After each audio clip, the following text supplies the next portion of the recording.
کی صورت میں یقیناً ہمارے سامنے آیا تو انہیں حکومت بنانے کا اختیار دیا گیا، لیکن حماس نے اس وقت بھی یہی آپشن رکھا کہ ہم بجائے، کیونکہ انہیں اندازہ تھا کہ عالمی سطح پر ہمیں جس حصار کا سامنا ہوگا اور جس طریقے سے ایک بائیکاٹ کی سچویشن خطے کے ممالک جو اردن اور مصر ہمسایہ ممالک کی صورت میں موجود تھے، تو انہیں اس گراؤنڈ ریئلٹی کا اندازہ تھا کہ ہم اکیلے یہ کام نہیں کر پائیں گے۔ انہوں نے ابتدا ہی میں ایک فلسطینی قومی حکومت بنانے کے حوالے سے کھلی پیشکش کی فتح کی قیادت کو، لیکن کیونکہ بات وہی ہے کہ ایک ریجنل انٹرنیشنل ایجنڈا جو ہے وہ مختلف فورسز جو ہیں وہ زیادہ پاورفل رہا، اور اسی طاقت آپ کہہ لیجیے اسی دباؤ کے نتیجے میں حماس کی حکومت پہلے تو پراپر بننے نہیں دی گئی، جب بن گئی تو اسے چلنے نہیں دیا گیا۔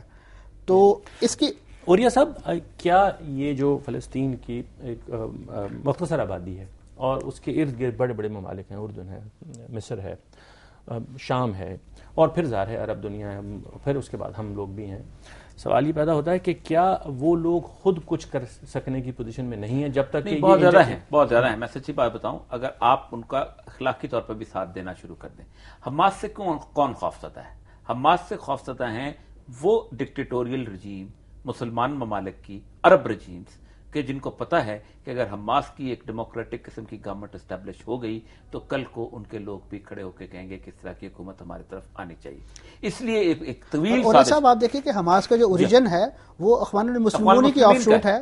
مصر کیوں خوفزدہ ہے؟ وہ کیوں یہ پروپیگنڈا کرتا ہے کہ ہم غزہ میں ایران کو نہیں آنے دیں گے؟ اس لیے کہ انہیں پتا ہے کہ آج یہ غزہ میں جیتے ہیں، کل کو ان کا اثر مصر ٹریول کرے گا، اور پھر ان کے صاحبزادے جو ہیں وہ صدر نہیں بن سکتے۔ ایک اور چیز ہے کہ حزب اللہ کی جو فائٹ ہے، 3000 ساڑھے 3000 کے قسم کے لوگ تھے، 3 شہر اسرائیل کے خالی ہو گئے تھے، 3 گھنٹے کی شیون پیرس کی تقریر ہے کہ اسرائیل کا چہرہ لوگوں کے سامنے کھل کے سامنے آ گیا کہ ہم کتنے کمزور ہیں، اور امریکہ جو کہتا تھا کہ اسرائیل کا جو defence system, air defence system, اس طرح کا ڈیفنس سسٹم امریکہ کے پاس ہونا چاہیے، وہ ایئر ڈیفنس سسٹم توڑ دیا انہوں نے۔ 4 لاکھ لوگ جو ہیں ان کے مہاجر ہو گئے، وہاں سے نکل گئے، بدترین قسم کی شکست کا سامنا کرنا پڑا۔